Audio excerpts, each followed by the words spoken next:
हम लोग अपने प्रीवियस डे की क्लोजिंग और मॉर्निंग की फर्स्ट 5 मिनट की कैंडल की ओपनिंग के ब्याह पर ये जज कर लेते हैं कि मार्केट आज के दिन डायरेक्शनल मोमेंटम बिगर करेगा या कंसोलिडेशन फेज में जाएगा, जिससे हमको पता लगता है कि आज का सेशन बायर डे है या सेलर डे है। अगर कोई ट्रेंडिंग मोमेंटम आज के दिन आना है प्रीवियस डे की क्लोजिंग और मॉर्निंग की फर्स्ट 5 मिनट की कैंडल की ओपनिंग से, तो वो किस टाइम पीरियड को आएगा? 11 बजे आएगा, 1 बजे आएगा या 2 ढाई बजे आएगा? तो वो भी हमको एक एक्यूरेट टाइम का भी आइडेंटिफिकेशन चाहिए कि प्राइस प्रीवियस डे की क्लोजिंग और मॉर्निंग की ओपनिंग से हमको एक आइडिया दे दे कि आज क्या होने की पॉसिबिलिटी है। उसके बाद हम ये भी जान लें कि आज इंट्राडे सेशन में मोमेंटम टाइम कौन सा होगा ड्यूरिंग सेशन। सुबह 9:15 से 3:30 के बीच में कौन सा वो टाइम होगा। अगर आज का दिन मोमेंटम डे है तो वो कौन से टाइम पीरियड को आएगा, ये भी हमको पता लगना चाहिए। ठीक है, तो इन 2-3 चीज़ों पे हम लोग एक साथ बात करेंगे। सबसे पहले हम लोगों ने कुछ 1 2 3 सेशन किए हुए हैं जहां पर मैंने आपको पहले भी समझाया है कि प्रीवियस डे की क्लोजिंग और मॉर्निंग की ओपनिंग आपके लिए कितनी महत्वपूर्ण होती है। इसमें 3 सेंटिमेंट बहुत काम करते हैं। आज के सेशन में हम लोग टाइम के जो प्रिडिक्शन है कि किस टाइम को मोमेंटम होगा, वो उस टाइम को भी ट्रैक करने के लिए एक ओपन इंटरेस्ट इंडिकेटर का यूज करेंगे, जिसमें मूविंग एवरेज के साथ अगर आप उसको प्लॉट करते हैं तो ये मान के चलिए एक्यूरेट टाइम आपको बताएगा कि मोमेंटम टाइम क्या है। ठीक है, अगर मोमेंटम होना होगा तो उस पूरे कॉन्सेप्ट को समझेंगे। लास्ट तक के सेशन में जो ट्रेडर्स बने रहेंगे उनको बहुत हेल्प होगी आने वाले सेशंस में ट्रेड करने के लिए। सबसे पहला काम हम लोग क्या करते हैं, जो सबसे पहला काम है वो करते हैं ट्रेंड और सेंटिमेंट का आइडेंटिफिकेशन। जैसे अगर निफ्टी 50 के चार्ट को अगर आप देखें तो निफ्टी 50 का चार्ट आपको डायरेक्टली एक कैंडल, अभी ये चार्ट कोई चल नहीं रहा है सर, है ना, इसको आप मत मानिएगा, ये एडजस्टमेंट प्राइस हैं जो चल रहे हैं डेली टाइम फ्रेम पे। इस कैंडल को स्किप कीजिएगा। हमारी कल की क्लोजिंग ये 22,120 के बाद। देखिए बहुत ध्यान से समझिए प्राइस का सेंटिमेंट क्या है। इस पूरे सेंटिमेंट को सिर्फ लास्ट सेशंस को ही आप देखेंगे तो सिर्फ लोअर लोज, हम लोग डाउन ट्रेंड में हैं, तो हमारा सेंटिमेंट जो है वो है नेगेटिव। ये क्लियर हो गया ना सर कि हमारा जो सेंटिमेंट है, सेंटिमेंट नेगेटिव है, कि नेगेटिव ट्रेड कर रहे हैं हम लोग। ठीक है, अब इसके बाद इसी सेंटिमेंट के फेवर में अगर हमको क्लोजिंग और ओपनिंग मिलती है तो उसके साथ तो हम ट्रेड करेंगे, लेकिन सेंटिमेंट का फेवर होने के बावजूद अगर क्लोजिंग और ओपनिंग के बीच में कोई कॉन्फ्लिक्ट है तो उसको हम नॉन ट्रेडेबल सेशन मानते हैं, यानी कि सेलर डे मानते हैं। जैसे पहली चीज आइडेंटिफाई हो गई कि प्राइस का ट्रेंड डाउन साइड है, जिसकी वजह से डाउन साइड शॉर्ट सेलिंग के लिए अगर कोई अपॉर्चुनिटी हमको मिलेगी तो उसको हम जरूर ट्रेड करेंगे। अब शॉर्ट सेलिंग की अपॉर्चुनिटी क्या क्या होती है सर? शॉर्ट सेलिंग की अपॉर्चुनिटी होती है कि प्रीवियस सेशन को प्राइस ने जो है क्लोजिंग के टाइम पे 3 बजे के आसपास थोड़ा सा डिप लेकर बंद किया हो। तो देखिए प्रीवियस डे की क्लोजिंग भी हमको नेगेटिव मिल गई कि देखिए इंस्टीट्यूशन जो होते हैं वो क्लोजिंग से पहले अपनी पोजीशन बनाते हैं, ऐसा मार्केट में माना जाता है। तो अगर क्लोजिंग के टाइम पे कोई प्राइस पैनिक करके क्लोज कर रहा है, इसका मतलब है कि वो और वीक होगा मॉर्निंग के फर्स्ट हाफ में जब मार्केट ओपन होगा तब। ठीक है, अगर वही प्राइस सेंटिमेंट नेगेटिव होने के बाद क्लोजिंग पॉजिटिव करे पिछले दिन का, अब मंडे को मार्केट ओपन हो गई तो आज जो कल हमारी फ्राइडे की क्लोजिंग मिल गई वो हमारे लिए जरूरी है। तो अगर अगले सेशन को प्राइस अप ट्रेंड के साथ, हमारा सेंटीमेंट डाउन ट्रेंड है और प्राइस क्लोजिंग के टाइम पे थोड़ा चढ़कर बंद होता है, तो अब हमारी पूरी जो पॉसिबिलिटीज हैं वो नेक्स्ट डे की ओपनिंग पे है कि ओपनिंग कैसी होगी। ठीक है, तो इसी इसी कड़ी में ये मैं सेशन आपके लिए कर रहा हूँ। अब मैं 5 से 6 सेशन कॉन्जिक्यूटिव करूंगा, जिससे आपकी पूरी एक पकड़ बन जाएगी इस चेन पर कि ओपनिंग और क्लोजिंग को आप कैसे मेजर करते हैं। ठीक है, ये पूरा आपके प्रैक्टिस के बेसिस पे होता है। जितना आप इस प्राइस को प्रैक्टिस करेंगे उतना बेहतर आप इस चीज को समझ ले जाएंगे। जैसे अगर आप पहली चीज हम लोगों ने देखी कि सेंटिमेंट हमारा नेगेटिव है। ठीक है, इस नेगेटिव सेंटिमेंट में इस पूरे वीक के डेटा को हम लोग एक बार एनालाइज करते हैं। यहां पर अगर आप देखें तो 21 तारीख को जब मार्केट क्लोज किया तो ये छोटी सी डिप लेकर क्लोज किया। एक छोटा सा डिप आप ये देखिए, तो प्राइस जो है 812 से गिर के ये 764, ये डिप लेके क्लोज किया। तो कोई एक्सट्रीम नेगेटिव ये क्लोजिंग नहीं हुई। एक्सट्रीम नेगेटिव क्लोजिंग होती है कि प्राइस पहले से गिर रहा हो, अब ये प्राइस पहले गिर रहा हो, तब बहुत ध्यान से समझिए। जैसे ये गिरावट हुई थी, अब ये रिकवरी ना होती, प्राइस रुका रहता फिर इतना गिर जाता, तो ये हमारे लिए एक्सट्रीम नेगेटिव क्लोजिंग थी। ठीक है, कि प्राइस ने कोई एक्सट्रीम पुल बैक तो किया नहीं, स्ट्रॉन्ग स्विंग हाई तक तो आप गए नहीं, और उसके पहले ही आप गिर गए, या फिर थोड़ा बहुत रिट्रेसमेंट हुआ, कि गिरावट हुई, अब थोड़ा बहुत रिट्रेसमेंट होके फिर ऐसे गिर गए क्लोजिंग के टाइम पे, तो वो भी हमारे लिए एक्सट्रीम नेगेटिव क्लोजिंग होती। बात क्लियर हो रही?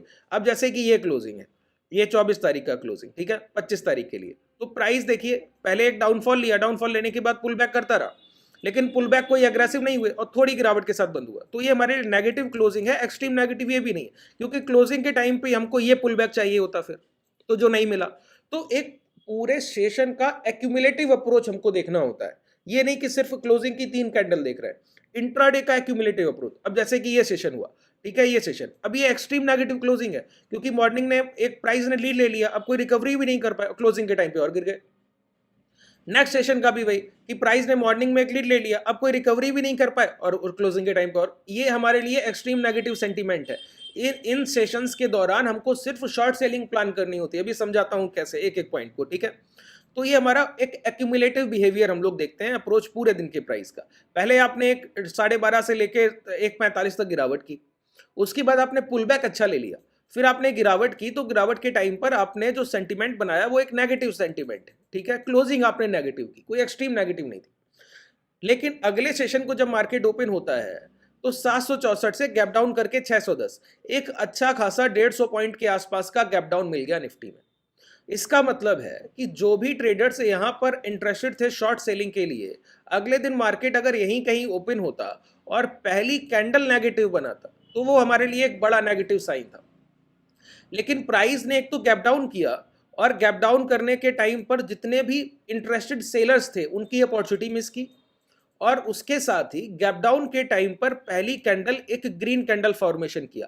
तो जो ओपनिंग है वो तो नेगेटिव है, लेकिन पहली कैंडल की अप्रोच जो है वो पॉजिटिव है। ये कॉन्ट्रडिक्शन होता है, ठीक है। आपने पिछले सेशन को कोई एक्सट्रीम डाउनफॉल की क्लोजिंग भी नहीं की थी, लेकिन आप डाउन ट्रेंड के साथ गिरावट के साथ बंद हुए थे, नेगेटिव क्लोजिंग की थी, सेंटिमेंट हमारा नेगेटिव है। आपने गैप डाउन किया है, वो भी एक नेगेटिव साइन है। लेकिन मॉर्निंग की फर्स्ट 5 मिनट की कैंडल क्या बोलती है कि जो ओपन के बाद पहली 5 मिनट की कैंडल में खरीदारी आई है। इसका मतलब है जहां जिस भी रेंज में आपने गैप डाउन किया, वहां थोड़े बहुत बायर्स कहीं ना कहीं बचे हैं, वहां पे जो बायर्स हैं वो एक्यूमुलेट करने की कोशिश कर रहे हैं उस रेंज में। अब इससे ये समझ आता है कि प्राइस तो नेगेटिव है, सेंटीमेंट नेगेटिव है, प्रीवियस डे की क्लोजिंग नेगेटिव है, गैप डाउन किया है वो भी नेगेटिव है, लेकिन पहली कैंडल ने आपको बताया कि प्राइस में गिरावट तो होगी, लेकिन कोई बड़ी गिरावट अगर आप देख रहे हैं तो वो नहीं होगी। तो ऐसे सेशन में हम लोग क्या प्लान करते हैं? Cell on rise. ब्रेकडाउन के बाद शॉर्ट नहीं, सेल ऑन राइज। अब ये बहुत जरूरी एस्पेक्ट है कि sell on rise. Sell on rise का मतलब है कि अब जो भी इंट्राडे के स्विंग हाई लग जाए वो आपके लिए एक रेजिस्टेंस एरिया हो गए, प्रीवियस डे के लो आपके लिए एक रेजिस्टेंस एरिया हो गए, प्रीवियस डे की क्लोजिंग आपके लिए रेजिस्टेंस एरिया होगी। तो ऐसे सेशंस को, अगले सेशन को हम लोग कभी लॉन्ग की पोजीशन प्लान नहीं करते कि खरीदारी करेंगे, बाइंग करेंगे तब जाएंगे, है ना। हमको पता है कि प्राइस पूरी तरीके से नेगेटिव है, लेकिन ये पता है कि कोई लो ब्रेक होगा इंट्राडे का। जैसे अब ये लो लग गए, अब ये लो ब्रेक कर रहा है ये कैंडल, तो आप बोले लो ब्रेक करने के बाद मोमेंटम नहीं मिलेगा सर। ये लो लगे, ये कैंडल ब्रेक कर रहा है, मोमेंटम नहीं मिलेगा सर। ये लो लगे, अब ये लो ब्रेक कर रहा है, आप बोले कि मोमेंटम नहीं मिलेगा सर। तो ये हमारा क्लियर हो गया कि हमको शॉर्ट सेलिंग तो करनी है, लेकिन शॉर्ट सेलिंग ऐसे नहीं करनी है कि प्राइस बड़ी डिप ले लेगा, गिरावट तेज करेगा। पहले ही 150 पॉइंट गैप डाउन किया, पहली कैंडल ने बताया ये बायर्स जोन भी हो सकता है, तो सेलर्स प्राइस को चलने तो नहीं देंगे, वो एक्सट्रीम नेगेटिव सेंटीमेंट है। सेलर्स बहुत अच्छे से प्राइस पे पकड़ बना के बैठे, लेकिन प्राइस शॉर्ट कहां से होगा वो आपके लिए जरूरी है। प्राइस शॉर्ट होगा स्विंग हाई के पास से, डे हाई के पास प्राइस चल के अचानक पहुंच जाए वहां पे शॉर्ट कीजिए, प्राइस प्रीवियस डे लो के पास चल के पहुंच जाए वहां शॉर्ट कीजिए, ये अपॉर्चुनिटी बनती है ना। तो देखिए प्राइस ने गैप डाउन किया, पहला पुल बैक लिया, अब इस गिरावट के बाद आप देखिए यही लो इंट्राडे में पूरे दिन ब्रेक नहीं होते, फिर यही लो पूरे दिन ब्रेक नहीं होते। प्राइस पुल बैक करता है, इस स्विंग हाई के पास जाता है, वहां से गिरावट करता है, फिर पुल बैक करता है, स्विंग हाई के पास जाता है, वहां से फिर गिरावट करके थोड़ी सी क्लोज करता है, ठीक है। तो ये सेंटीमेंट जो आपका प्राइस का प्रीवियस डे का क्लोजिंग, मॉर्निंग का ओपनिंग, ये कॉम्बिनेशन, ठीक है।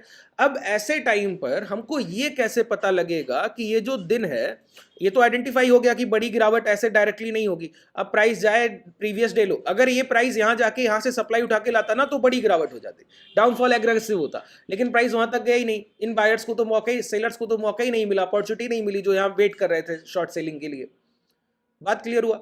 तो प्राइस ने क्या किया, डायरेक्टली डाउनसाइड एक बड़ा गैप डाउन कर दिया। अब ये कैसे पता लगता है कि जब प्राइस इस रेंज में आ गया, अब ये प्राइस के मोमेंटम की शुरुआत हुई कि आज का सेशन सेलर डे है। सेलर डे का मतलब है मार्केट एक रेंज बनाएगा, उसी को ट्रेड करेगा। ऐसा नहीं है कि कोई बड़ी बिकवाली आ जाए या बड़ा अप ट्रेंड आ जाए। ये पता लगता है वर्चुअल सपोर्ट और रेजिस्टेंस से। अच्छा, मार्केट के वर्चुअल सपोर्ट और रेजिस्टेंस क्या है? जो कॉल राइटर्स और पुट राइटर्स अपनी पोजीशन को एग्रेसिवली शॉर्ट सेल करके बनाते हैं, कि जैसे प्राइस ने गैप डाउन किया, अब गैप डाउन करने के बाद हम ओपन हुए 22,600 पर, अगर उसी टाइम पर ऊपर से 22,700, 800, 900 और 23,000 के कॉल राइटर्स की पोजीशन एग्रेसिव हो गई कि कॉल सेलर्स ने बहुत तेजी से यहां पर शॉर्ट सेलिंग की, और उसी टाइम पे डाउन साइड पुट सेलर्स की पोजीशन भी एग्रेसिव हो गई कि पुट सेलर्स भी नीचे से 22,500 के एग्रेसिव पुट राइटिंग कर रहे हैं, तो ऐसे टाइम पे कंबाइंड हो गई कॉल सेलर्स की संख्या और पुट सेलर्स की संख्या लगातार इंक्रीजिंग फॉर्मेशन में होगी। अगर सेलर्स अपनी पोजीशन बढ़ाते जा रहे हैं, इसका मतलब है वो बायर्स के लिए फियर है। बायर्स ऐसे सेशन को सिर्फ घाटा करेंगे, ठीक है? तो वो बायर डे नहीं होता है, सेलर डे होता है। अब ऐसे टाइम पर जब भी पुल बैक मिलता है, हम यहाँ पे पुट बाई नहीं करते स्विंग हाई के पास, कॉल सेल करते हैं, उसका हमको ज्यादा बेनिफिट मिलता है, ठीक है? तो इस ओपन इंटरेस्ट के कॉन्सेप्ट को समझने के लिए हम लोग एक टूल का यूज करते हैं जिसको धन ओपन इंडिकेटर बोलते हैं, ओपन इंटरेस्ट इंडिकेटर, धन का ओपन इंटरेस्ट इंडिकेटर। अब इसके लिए हम लोग, अगर आपके पास धन का डीमेट अभी तक उपलब्ध नहीं है, तो डिस्क्रिप्शन में आपके पास धन के डीमेट का लिंक मिल जाएगा, उससे डायरेक्टली डिस्क्रिप्शन को ओपन कीजिएगा, कॉन्टैक्ट डिटेल मिलेगा, और वहीं पे आपको टेलीग्राम व्हाट्सएप कम्युनिटी का लिंक और धन के डीमेट का लिंक, ठीक है, एप्लीकेशन का लिंक भी आपको वहीं मिल जाएगा। तो वहां से अपना धन के डीमेट को आप लोग उस लिंक से ओपन कर सकते हैं। वहां आपको ये ऑप्शन मिलेगा धन के ओपन इंटरेस्ट का जो इंडिकेटर है, इसको यहाँ पे आप सर्च करिए ऐसे, ठीक है, ये धन के ओपन इंटरेस्ट का इंडिकेटर यहाँ पे आपको दिख जाएगा, धन ओपन इंटरेस्ट, ये दिख रहा है, ये ऐसे। इसको प्लॉट, अभी हम लोग ये स्पॉट प्राइस पे यूज कर रहे हैं, इसको हम लोग वहां यूज करते हैं जहां पर ओपन इंटरेस्ट हो, जैसे कि फ्यूचर्स, जितने फ्यूचर लॉन्ग शॉर्ट किए जाएंगे उसका डेटा ये यहाँ पर हमको आपको देगा। अभी हम लोग स्पॉट प्राइस यूज करें तो यहाँ पे दिखेगा नहीं, अगर धन के निफ्टी के इस पे जाए तो यहाँ पे ये डेटा आपको दिखेगा। तो इसको कैसे इंप्लीमेंट करते हैं, अभी आगे सेशन में हम लोग इस बात को समझेंगे, पहले पूरे इस कॉन्सेप्ट को समझ लेते हैं, ठीक है? ओपन और क्लोजिंग, मैं आपको 2-3 जगह इस चीज को समझाऊंगा, 2-3 एग्जांपल लेके अच्छे से आपको एक क्लैरिटी आ जाए। अब देखिए, ये 24 तारीख की पहली आपकी यहाँ पे देखिए, ये स्पॉट प्राइस यहाँ पे हम लोगों ने लगाया, ये 24 तारीख की आपको ओपनिंग ये दिखती, ठीक है? प्राइस ने क्या किया, 24 तारीख अब यहाँ पे खत्म हुआ, तो 24 तारीख की क्लोजिंग अगर आप ध्यान से देखें तो 24 तारीख की क्लोजिंग होती है एक न्यूट्रल क्लोजिंग। अब हमारा sentiment down trend, price weak था पहले से, कोई स्विंग हाई ब्रेक नहीं हुए, तो सेंटीमेंट तो कंटिन्यू कर रहा है कि नेगेटिव। प्राइस ने एक्सट्रीम गैप डाउन किया था, वो भी सेंटीमेंट कंटिन्यू कर रहा है नेगेटिव।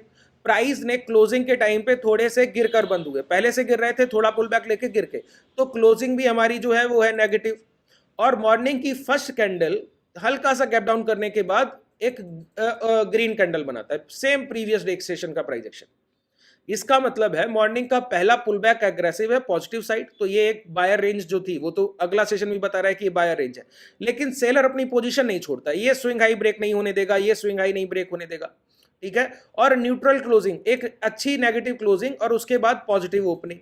इसका मतलब है कि पिछले सेशन का रिपीटेटिव प्राइस एक्शन है कि स्विंग हाई के पास शॉर्ट होगा, अगर आप स्विंग हाई के पास ले गए वहां से गिरावट आएगी, स्विंग हाई के पास ले गए वहां से गिरावट आएगी, रिपीटेटिव प्राइस एक्शन, ठीक है? कुछ चेंज नहीं। अब अगले सेशन को प्राइस क्या करता है, same aggressive down trend, sentiment हमारा नेगेटिव था लेकिन क्लोजिंग मिली है वो अब एक्सट्रीम नेगेटिव मिली है। अब इसका मतलब है कि अब हम नियर बाई ट्रेंड पहुंच रहे हैं। अब कोई सेशन जो ये सेलर डे चल रहा था ना, अब ये बदलने के लिए है, अब हम नियर बाई किसी ट्रेंड की तरफ बढ़ने की कोशिश कर रहे हैं। वो ट्रेंड क्या हो सकता है, डाउन ट्रेंड। क्यों? क्लोजिंग बता रहा है सर, क्लोजिंग हमको चिल्ला के बोलता है, चीख के हर चीज, कि ये देखिए क्लोजिंग कितना नेगेटिव हुआ है, 235 से गिरने की शुरुआत हुई, लगातार क्लोजिंग तक गिरते रहे, तो एक्सट्रीम नेगेटिव क्लोजिंग। सेंटिमेंट हमारा नेगेटिव, क्लोजिंग नेगेटिव। अब अगले दिन की ओपनिंग जो होती है वो पहली कैंडल गैप अप तो करती है लेकिन इन्वर्टेड हैमर बनाती है, तो price positive to negative opening कर रहा है, तो ये फिर कॉन्ट्रडिक्शन हो गया कि प्राइस गैप अप के साथ स्विंग हाई के पास ओपन कर रहा है, ठीक है, लेकिन नेगेटिव सेंटिमेंट हमारे हैं, तो हम बाई तो कर ही नहीं सकते, सिर्फ सेल ऑन राइज है। प्राइस ने पहली कैंडल बनाई, स्विंग हाई से सप्लाई उठाई, डाउन ट्रेंड, अब वहीं से प्राइस लो लगा रहा है, लो लगा रहा है, और ये पुल बैक लिया क्लोजिंग के टाइम पे, फिर ये देखिए नेगेटिव क्लोजिंग, फिर ये क्लोजिंग के टाइम पे नेगेटिव क्लोजिंग, देख पा रहे हैं आप? अब ये नेगेटिव क्लोजिंग, ठीक है, ये नेगेटिव क्लोजिंग, ये क्या बता रहा है कि प्रीवियस डे की नेगेटिव क्लोजिंग का स्ट्रेंथ और आज की नेगेटिव क्लोजिंग का स्ट्रेंथ और सेंटीमेंट नेगेटिव। अब बस ऐसा कुछ ना होता कि अगले सेशन को जब फ्राइडे कल की ओपनिंग हुई तो फिर प्राइस अगर ऐसे ही कोई ओपनिंग करता तो प्राइस फिर जब तक ये डे लो ब्रेक नहीं करता तब तक हम लोग शॉर्ट नहीं कर सकते थे। जैसे ये जो ओपनिंग है अब इसके बाद हम तभी शॉर्ट सेलिंग करते हैं जब प्राइस गिरते गिरते अब ये क्लोजिंग का टाइम आ गया था। अगर ये कैंडल यहाँ ब्रेक कर देता तो एग्रेसिव शॉर्ट सेलिंग करते, क्योंकि इन्वर्टेड हैमर कैंडल है, कोई स्ट्रॉन्ग पॉजिटिव कैंडल नहीं है, बस गैप अप हुआ है वो एक पॉजिटिव साइन है, वही प्राइस को रोक के रखा है। ठीक है, अब प्राइस ने देखिए पुल बैक किया, अग्रेसिव नहीं किए और क्लोजिंग के टाइम पे गिर के बंद हुआ। मॉर्निंग को जो लीड ले लिया था उसको भी कवर अप नहीं किया और गिर के बंद किया, तो ये एक नेगेटिव क्लोजिंग हमारे लिए हो गई। अब अगले दिन की जो भी ओपनिंग होगी उस पर हमारी डिपेंडेंसी है। अगले दिन की मॉर्निंग की ओपनिंग होती है गैप डाउन और पहली रेड कैंडल, तो देखिए सेंटीमेंट नेगेटिव, क्लोजिंग नेगेटिव और मॉर्निंग का first candle gap down with negative opening, red candle formation, body size. यहां से पता लगा कि आज का सेशन बायर डे है। अब आज के दिन हमको ट्रेंड देखने को मिलेगा। देखिए एक बात मैं आपको बोलूं, अगर 5 सेशन आपको पर वीक ट्रेड करने को मिलते हैं तो उसमें बायर डे 1 या 2 सेशन होते हैं। अगर विक्स कॉन्जिक्यूटिव अपसाइड है तो वो सेशन 3 हो सकते हैं मैक्स, लेकिन 5 सेशन में 1 या 2 सेशन ही बायर डे होते हैं, ये आपको जानना चाहिए। ठीक है, और इसका अगर आप लोग आइडेंटिफिकेशन सही कर ले तो आपको ये पता चलेगा कि ऑप्शन बायर के लिए कौन से दिन मुफीद है, कौन से दिन ट्रेडेबल है ना। अब आप यही नहीं समझ पा रहे हैं कि ऑप्शन चेन नहीं देख पाते, प्रीवियस डे की क्लोजिंग ओपनिंग नहीं देख पाते, और आप ये नहीं समझ पाते हैं कि बायर डे कौन सा है, सेलर डे, तो आप ऐसे सेशन को भी ऑप्शन बाइंग करते हुए अपना पैसा गवाएंगे, ऐसे सेशन को भी ऑप्शन बाइंग करते हुए, ऐसे सेशन को भी। अब ये सारे सेलर डे हैं, यहाँ पे सिर्फ कॉल राइटर पैसा कमा रहा है और कोई नहीं कमा रहा, सिर्फ कॉल राइटर पैसा कमा रहा है। पुट राइटर पैसा कमा रहा है, वो बस शॉर्ट सेलिंग करके ऊपर से स्ट्रेंगल या स्ट्रडल लेके बैठा है, वो पैसा कमा रहा है। ठीक है, आप अगर ये नहीं पता करेंगे ना कि कौन से दिन कौन सी पोजीशन का दिन है, मंडे को कौन सी पोजीशन ट्रेड करनी चाहिए, ट्यूसडे जब आया तो मार्केट के सेंटीमेंट के अकॉर्डिंग पोजीशन प्लान किया, जब तक आप इस चीज के कॉन्फ्लिक्ट में है तब तक दिक्कत है। ठीक है, अब एक पॉइंट आगे बढ़ते हैं। अब ये समझते हैं कि इन सेशंस में जो भी पिन पॉइंट होता है, जैसे ये मोमेंटम का पिन पॉइंट था कि प्राइस स्विंग हाई के पास गया, अब वहां से गिर गया। अब ये मोमेंटम का पिन पॉइंट था कि डे हाई के पास गया, वहां से गिर गया। ये स्विंग हाई के पास गया, वहां से गिर गया। अब प्राइस ने ये जो मोमेंटम पूरा कल के सेशन में किया, ये तो ये जो पिन पॉइंट है, ये कैसे पता लगे कि ये गिरावट जो है वो 2 बजे के आसपास होगी, ये गिरावट जो है ये 9:50 से होगी, ये गिरावट जो है 1:30 बजे से होगी, 1:30 से होगी। ये कैसे पता किया जाए कि ये जो पुल बैक आ रहे हैं ये 11:50 से हो रही है, ये पुल बैक के टाइम ड्यूरेशन को कैसे प्रिडिक्ट किया जाए। तो 2 चीजें समझिए। पहले तो ये कि प्राइस एक्शन, अगर सेंटिमेंट नेगेटिव है, प्राइस की क्लोजिंग नेगेटिव है, तो हमारा काम क्या है, स्विंग हाई की मार्किंग करना। ठीक है, जैसे कि इंट्राडे के स्विंग हाई अगर एक रेंज आप सिंपल मार्क कर लें तो आपके लिए ये रेंज हो गई। ये बिल्कुल क्लियर रेंज आपको दिख रहा है कि ये सप्लायर रेंज है, प्राइस टच करता है गिरता है। अब देखिए इंट्राडे में कभी भी प्राइस में जब भी सेलर डे होता है तो ऑप्शन राइटर, कॉल राइटर और पुट राइटर्स अपनी पोजीशन सिर्फ बढ़ाते रहते हैं। फ्यूचर्स भी इसी तरीके से सिर्फ शॉर्ट सेलिंग चलती रहती है और जो ओपन इंटरेस्ट है लगातार बढ़ता रहता है। कॉल राइटर पुट राइटर्स की संख्या बढ़ती रहेगी through out the session seller day, तो प्राइस में ओपन इंटरेस्ट लगातार बढ़ता रहता है। अगर सोचिए किसी कैंडल का, एक एग्जांपल दे रहा हूं, किसी कैंडल का क्लोजिंग है 50 रुपया, अगली कैंडल का ओपनिंग क्लोजिंग है 55 रुपया। अब मैं 2 कैंडल का औसत पूछूं इन दोनों का क्लोजिंग का, तो आप बोलेंगे 2 कैंडल का ये हो गया 52 रुपया 50 पैसे। अब अगली कैंडल का क्लोजिंग है 60 रुपया, ठीक है, तो अगली कैंडल का क्लोजिंग 60 रुपया है, तो अब एवरेज इन 3 कैंडल का पूछो, आप बोलेंगे 55 रुपया। तो ऐसे ये एवरेज जब भी प्राइस की क्लोज टू क्लोज इनमें डाटा जो इंक्रीज होता जा रहा है, closing to closing data increase होता जा रहा है, तो क्या हो रहा है, एवरेज प्राइस लगातार बढ़ता ही जा रहा है, एवरेज प्राइस लगातार बढ़ता ही जा रहा है। ठीक है, इसी तरीके से जब भी ओपन इंटरेस्ट कॉन्जिक्यूटिव इंट्राडे में एक इंक्रीज फॉर्मेशन में होता है, लगातार बढ़ते हुए फॉर्मेशन में होता है, उस समय जो ओपन इंटरेस्ट के साथ, कंबाइंड ओपन इंटरेस्ट के साथ जो मूविंग एवरेज का लाइन होता है, वो इसको पकड़ने की कोशिश करता है पीछे से, कभी इसको क्रॉस नहीं कर पाता है क्योंकि ओपन इंटरेस्ट बढ़ते हुए क्रम में। ओपन इंटरेस्ट तभी डिक्रीज होता है जिस प्राइस पर आकर कहीं बायर, ऑप्शन बायर कोई अपॉर्चुनिटी उसके लिए बन रहा हो या फिर सेलर के लिए कोई खतरा हो, उस टाइम पर ओपन इंटरेस्ट कन्वर्ट होता है और वो गिरने लगता है। तो कभी भी ओपन इंटरेस्ट की लाइन और एवरेज लाइन के बीच डिस्टेंस कम होने लगे और ये लाइन एक दूसरे को ऐसे फ्लैट की तरह आने लगे, तो समझिए कि ये जो टाइम है वो टाइम है मोमेंटम टाइम, वहां से कोई ना कोई मोमेंटम मिलेगा। अब समझिए, प्राइस पहुंचे near by resistance, sell on rise का हमारा पूरा सेटअप है। प्राइस पहुंच रहा है स्विंग हाई के पास, एक प्रीवियस डे हाई या प्रीवियस डे हाई ये रहा, प्रीवियस डे हाई ये रहा, ऐसे स्विंग हाई के पास या डे हाई के पास पहुंच रहा है। और उस समय क्या हो रहा है, ओपन इंटरेस्ट गिरने लगे, तो वो नीचे से उसको एवरेज लाइन पकड़ रही होगी लगातार, तो इनके बीच ये डिफरेंस कम होने लगेगा। तो ये डिफरेंस अगर कम होने लगा और प्राइस भी स्विंग हाई के पास है, तो समझ जाइए ये टाइम टू शॉर्ट है, ऊपर से कॉल ऑप्शन शॉर्ट सेल कीजिए। वो सबसे बेस्ट टाइम होता है अपॉर्चुनिटी गेन के लिए, है ना। ऐसे टाइम पे अगर आप ट्रेड अपने प्लान करें। अब समझिए, प्राइस अगर यहाँ पे देखिए ये मोमेंटम किया, अब इसका एग्जांपल हम लोग समझते हैं, कैसे सेटिंग करेंगे वो समझते हैं। ये धन का डीमेट है सर, इसका लिंक मैंने बताया आपको डिस्क्रिप्शन में मिलेगा, ठीक है। यहाँ पर देखिए ओपन इंटरेस्ट का इंडिकेटर लगाइए, ठीक है। यहाँ पे पहला काम कीजिए, धन ओपन इंटरेस्ट ये लगा दिया। अब ये जब आपने लगाया, इसको सबसे पहले फ्यूचर के चार्ट पे प्लॉट कीजिए, ये किया। अब यहाँ पे हमको क्या चाहिए, ये क्या बता रहा है, हर 5 मिनट का टाइम फ्रेम है, तो ये 5 मिनट की कैंडल की क्लोजिंग और ओपनिंग हर 5 मिनट में डेटा देगा। देखिए यहाँ पे टाइम लिख के आता है, हर 5 मिनट में डेटा चेंज होता है, 14:50, 14, 15:10, 15:15, 15:20, ऐसे हर टाइम पे डेटा चेंज होता है 5 मिनट के ड्यूरेशन। यहाँ पे जो मूविंग एवरेज प्लॉट है ना, वो मूविंग एवरेज 20 का है। मैं क्या कहता हूँ, मुझे चाहिए पिछली 50 कैंडल का, 50 कैंडल का, है ना। इसका मतलब हुआ 50 कैंडल 5 मिनट के टाइम फ्रेम, 250 मिनट का जो भी ओपन इंटरेस्ट एक्यूमुलेटिव है, अगर कोई पिछली 50 कैंडल की एवरेज लाइन और ओपन इंटरेस्ट की लाइन में ये डिक्रीजिंग फॉर्मेशन दिखा, इनके बीच में ये बिहेवियर दिखा और ओवरलैप कर गया, तो समझिए एक्सट्रीम है, फिर वो वहां पे मोमेंटम मिलेगा ही मिलेगा, आपको कोई रोक नहीं सकता, वो एक्सट्रीम होता है उस टाइम पे, है ना, कि ओवरलैप कर जाइए। तो 50 का हम लोग मूविंग एवरेज यूज करेंगे और ओपन इंटरेस्ट उसी के अकॉर्डिंग शिफ्ट हो जाएगा। यहाँ पे लेंथ हमको क्या रखना है, 50 कर देना है, 250 हो गया, लेंथ 50। ये चेंज बहुत ध्यान रखिएगा, है ना, ये हम लोग जल्दी यूज करते नहीं है ऐसे, बहुत ध्यान से समझिए। अब मैंने आपको क्या बताया, अब इन लाइन के बीच में ऊपर का लाइन ओपन इंटरेस्ट का है, नीचे का लाइन जो आप देख रहे हैं वो आपका मूविंग एवरेज का लाइन है, 50 का औसत है। अब ये एवरेज लाइन को पकड़ने की कोशिश कर रहा है, तो देखिए लगातार यहाँ पे ये जो मूविंग एवरेज है ये इंक्रीजिंग फॉर्मेशन में है, ये मूविंग एवरेज, और ये ओपन इंटरेस्ट इंक्रीजिंग फॉर्मेशन में। अब जब भी आपको कोई ट्रेड का अपॉर्चुनिटी मिलेगा, ट्रेड का अपॉर्चुनिटी मिलेगा, तो वहां पर ये लाइन डिप लेता है, ये लाइन जो है वहां पे डिप लेता है। जैसे देखिए ये लाइन यहाँ पे अब डिप लेने की शुरुआत किया, ये लाइन डिप लेने की शुरुआत किया, और आप ध्यान अगर दें तो उसी टाइम पे प्राइस पुल बैक करते हुए स्विंग हाई के पास पहुंच रहा है। ये लाइन डिप ले रहा है और उसी टाइम पे प्राइस पुल बैक करते हुए स्विंग हाई के पास पहुंच रहा है। ये मोमेंटम टाइम है कि अब हमको पता है कि प्राइस इसको क्रॉस नहीं करेगा, सेंटिमेंट हमने पहले से चेक कर रखे हैं, सेल ऑन राइज का हमारा ट्रेड प्लान है। अगर कोई भी यहाँ पे पुल बैक मिला तो शॉर्ट सेल करेंगे। तो पहला ये कैंडल यहाँ पे इंगल्फ करता है, आप चार्ट को बड़ा करके देखेंगे, पहला कैंडल ये यहाँ पे इंगल्फ करता है स्विंग हाई के पास, शॉर्ट सेल कीजिए और ये आपका टारगेट देखिए सामने। बात क्लियर हो रहा है। इस तरीके से यहाँ पे दोबारा आइए, प्राइस ने देखिए ओपन इंटरेस्ट बढ़ते हुए अचानक से ये डिप लेने लगा। डिप कहां ले रहा है, जब प्राइस यहाँ पे स्विंग हाई के पास पहुंच रहा है वहां पे डिप ले रहा है।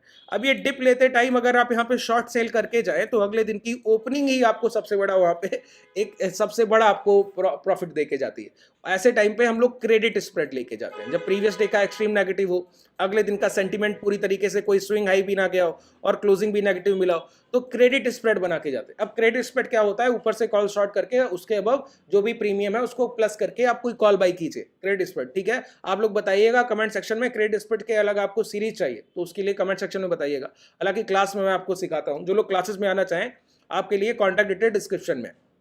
अब देखिए इस सेशन को ये सारे सेलर डे थे, बहुत ध्यान से समझिए, है ना। ये लाइन के बीच डिफरेंस आप देखते जा रहे हैं, कॉन्फ्लिक्ट।